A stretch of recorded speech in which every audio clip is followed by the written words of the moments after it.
मिरजेचे आमदार सुरेशभाऊ खाडे यांनी सांगली येथील एका कार्यक्रमात आमदार माननीय सुरेशभाऊ खाडे यांनी मी मिनी पाकिस्तानमधून 4 वेळा निवडून आलोय असं वादग्रस्त वक्तव्य करून मिरजेतील नागरिकांचं मन दुखावलं।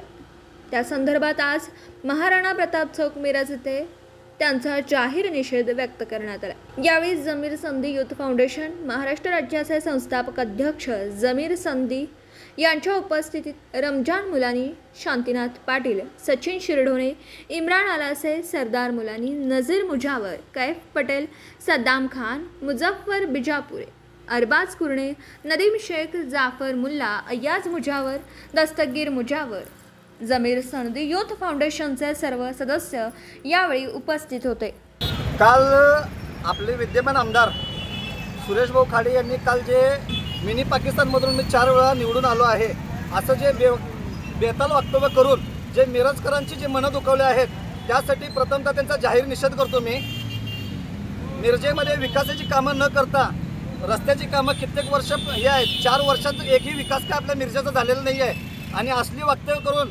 मिरजेचं त्यांची लास्ट टर्म असून ही आमदारांची म्हणून त्यांनी असले वक्तव्य करून मिरजेचं वातावरण गढूळ करत आहेत आणि यांना हिंदू मुस्लिम अशी काहीतरी भांडणं अशी वक्तव्य करून यांना आपल्या मिरजेचं वातावरण बदलायचा प्रयत्न करत आहेत। आपण जे मागच्या वेळेला जी दंगल झाली त्या दंगलमधून अजूनपर्यंत त्या गोष्टीतनं बाहेर आलो नाही, तर अशा परत आमदारांनीच जर ह्या गोष्टी बोलत असतील तर हे योग्य नाही आहे। त्यासाठी आम्ही आमच्या जमीर संधी युथ फाउंडेशनच्या तर्फे आम्ही आमदार सुरेशभाऊ खाडे यांचा जाहीर निषेध करतो।